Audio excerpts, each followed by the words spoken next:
झारखंड विधानसभा चुनाव में महिलाओं की भागीदारी ने इंडिया गठबंधन और एनडीए गठबंधन दोनों की सांसें अटका दी हैं। साल 2014 से लेकर के 2024 तक लगातार 3 चुनाव में महिलाओं का मत प्रतिशत पुरुषों के मुकाबले बहुत बेहतर रहा है। 2024 के विधानसभा चुनाव में महिलाओं का मतदान प्रतिशत पुरुषों के मुकाबले करीब 5% ज़्यादा है। यही वजह है कि चुनावी परिणाम को लेकर के अटकलबाजी पूरे परवान पर है। महिलाओं के बढ़ते वोट प्रतिशत पर सत्ता पक्ष और विपक्ष के अपने अपने दावे हैं। सत्ता पक्ष को इसके पीछे मैया सम्मान योजना का असर दिखता है, तो विपक्ष इसे महिलाओं पर हुए अत्याचार और दुष्कर्म की घटनाओं का विरोध बता रहा है।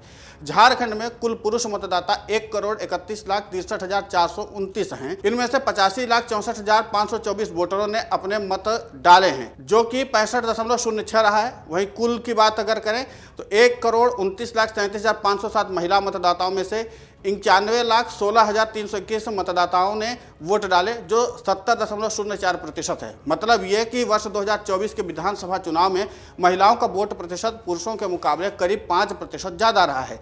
इसके साथ दिलचस्प बात यह रही कि राज्य की 81 में से 68 सीट पर महिलाओं ने पुरुषों को पीछे छोड़ दिया और पुरुषों के मुकाबले राज्य में 5,51,797 महिला मतदाताओं ने अधिक वोट डाले। बता दें कि वर्ष 2014 में पुरुषों ने 65.90 और महिलाओं ने 67% मतदान किया था।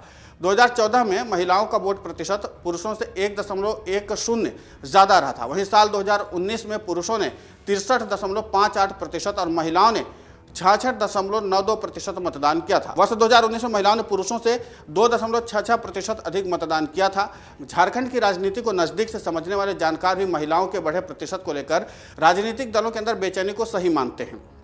राजनीतिक पंडितों के अनुसार महिलाएं अपने मताधिकार को लेकर पुरुषों की तुलना में ज़्यादा गंभीरता से विचार करती हैं और हमेशा से विचार करती आई हैं। पिछले 2 विधानसभा चुनाव में भी महिलाओं का वोट प्रतिशत इस ओर इशारा करता रहा है। वहीं राज्य सरकार की ओर से महिलाओं को लेकर शुरू की गई योजनाओं ने भी महिला वोटरों को ज़्यादा उत्साहित किया है। वर्तमान राज्य सरकार और गठबंधन के लिए महिलाओं का वोटिंग प्रतिशत सुकून देने वाला है।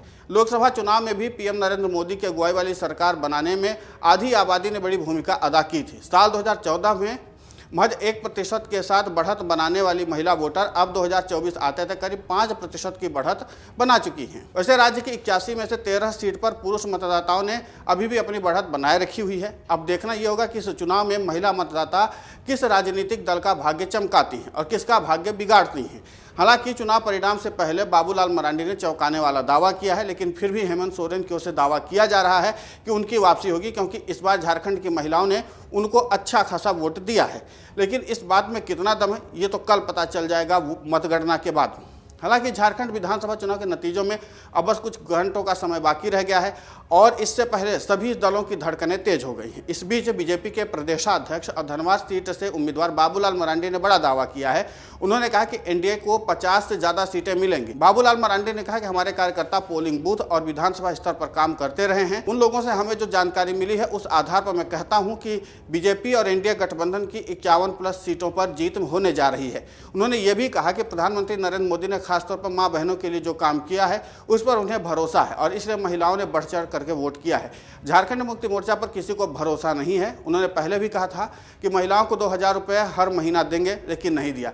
इससे पहले ज़्यादातर एग्जिट पोल के नतीजों में झारखंड में एनडीए की सरकार बनाने का दावा भी किया गया है। मैट्रिक्स के एग्जिट पोल में कहा गया है कि झारखंड में बीजेपी के नेतृत्व वाले एनडीए को 42 से 47 सीट मिल सकती है, जबकि सत्तारूढ़ झारखंड मुक्ति मोर्चा और कांग्रेस और साथ ही आरजेडी के महागठबंधन को 25 से 30 सीट से संतोष करना पड़ेगा। वहीं पीपुल्स पल्स के एग्जिट पोल के अनुसार झारखंड में एनडीए को 44 से 53 सीट और इंडिया गठबंधन को 25 से 37 सीट पर जीत हासिल हो सकती है। बता दें कि झारखंड में दूसरे और अंतिम चरण में 38 सीटों के लिए वोट डाले गए थे। झारखंड में पहले चरण में 43 सीटों पर और 13 नवंबर को मतदान संपन्न हुआ था। दोनों राज्यों में मतगणना 23 नवंबर को की जाएगी और इसी के बाद नतीजा सामने आ जाएगा कि आखिर किसकी सरकार बन गई है और झारखंड की जनता ने किसे अपनी कमान सौंपी है। अगर आप ये वीडियो YouTube पर देख रहे हैं तो हमारे चैनल को सब्सक्राइब कर बेल आइकन दबाएं और Facebook पर देख रहे हैं तो हमारे पेज को लाइक करें। 8 मिलियन+ सब्सक्राइबर, आपके इस भरोसे के लिए बहुत धन्यवाद।